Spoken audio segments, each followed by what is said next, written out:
Oke, Assalamualaikum warahmatullahi wabarakatuh. Jumpa lagi dengan saya di Pak Syaf Channel. Selamat siang, pagi, sore, malam. Tergantung kapan Sobat Pak Syaf menonton video ini. Ya. Em,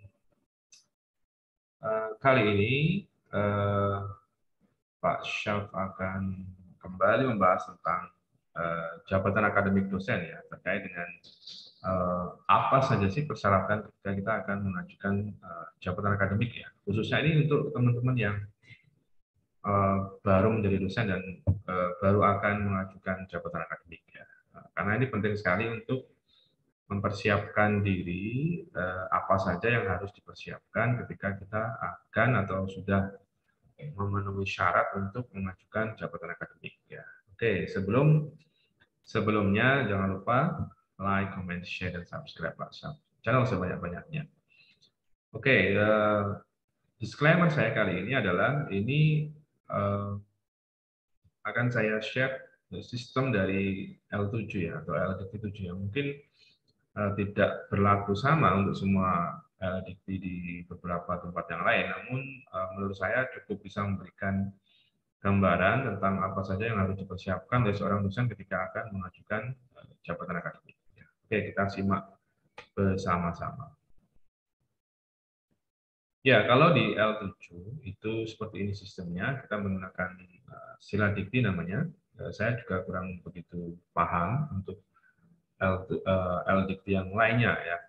Jadi eh, seperti ini. Jadi ini ada identitas dosen dan ini adalah ini nanti sangat teknis sekali.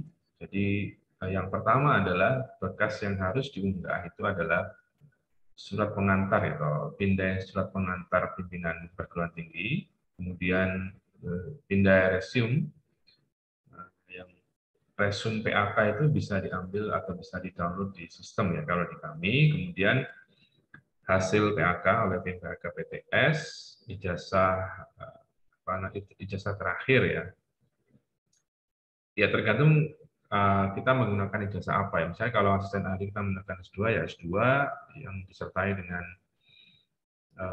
ijazah dan transkrip yang dilegalisasi, kemudian S3. Nah, ini untuk S3 mohon disertakan status akreditasi prodi atau institusi. Nah, ijazah luar negeri ada penyetaraan dari Ditjen Dikti, nanti ada websitenya sendiri. Saya sudah pernah bisa juga dilihat di channel saya terkait dengan penyetaraan ijazah lulusan luar negeri. Nah, ini juga ada harap pastikan data riwayat pendidikan terakhir sudah terekam pada profil dosen di PD Dikti ya. Jadi pastikan, jadi kalau sudah lulus S3 itu sudah ada proses PDD atau perubahan data dosen di Sister ya. Jadi sudah harus terintegrasi dengan Sister dan prosesnya itu sudah berhasil ya. Artinya memang sudah lulus S3 dan sudah di-input di Sister, di-update dan disetujui oleh operator Dikti PT maupun di Dikti L7. Kemudian PDF ringkasan disertasi atau tesis sesuai pendidikan terakhir yang diajukan.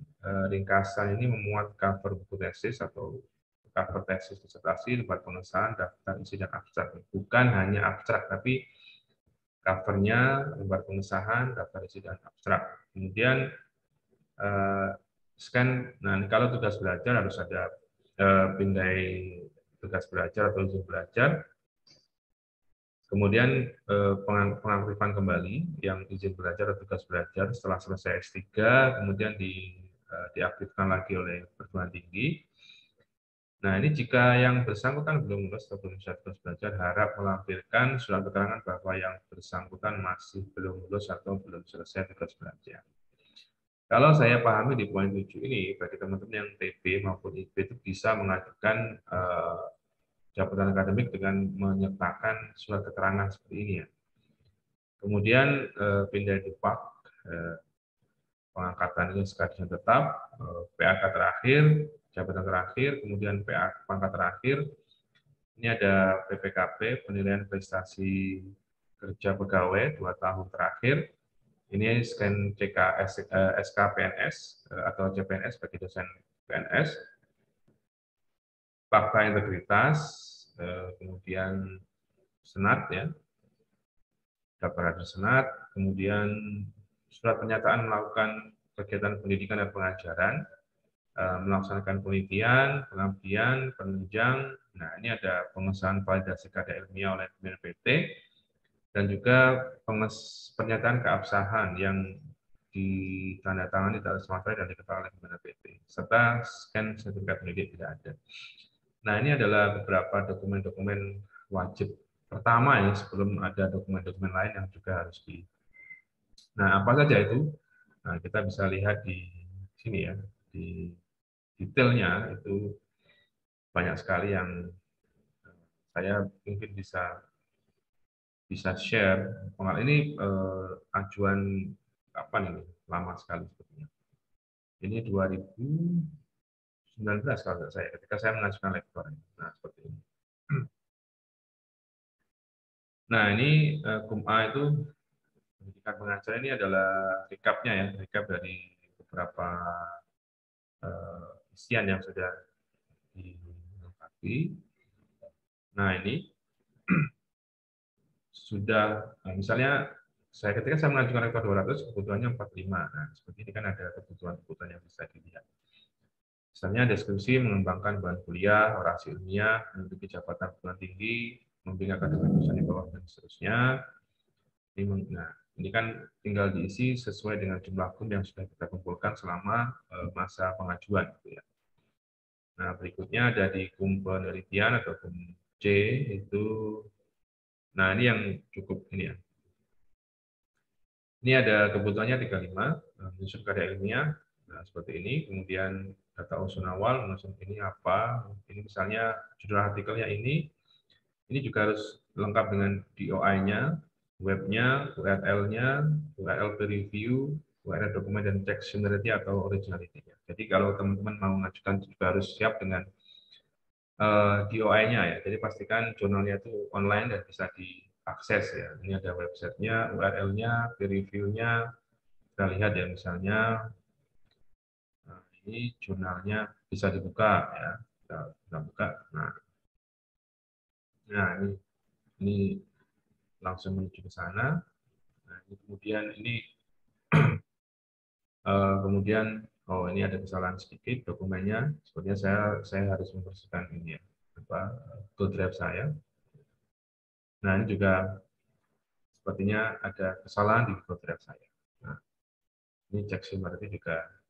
Nah, ini juga. Jadi pastikan Google Drive-nya bisa diakses, dan ini sepertinya sudah saya pindah ke Google Drive yang lainnya. Jadi seperti itu ya.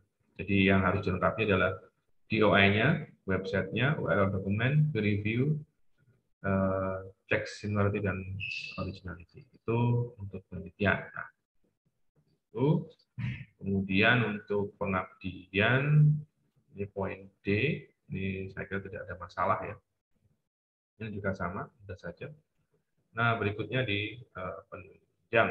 Penunjang juga saya kira tidak terlalu susah untuk dipenuhi ya, karena memang poin yang cukup krusial adalah di penelitian ya. Jadi teman-teman yang mau mengajukan jabatan akademik apapun, mau dipersiapkan untuk melengkapi ini tadi ya, yang melengkapi apa namanya, ini tidak hanya judulnya, tapi juga DOI-nya, website jurnalnya, URL dokumennya, peer review, dan seterusnya. Ini harus sangat lengkap dan di-upload di Drive, kemudian URL-nya di copy di menu yang ada di sini. Nanti akan ada menu yang bisa dilihat operator Siladikti atau sistem apapun yang digunakan di tempat-tempat itu semuanya.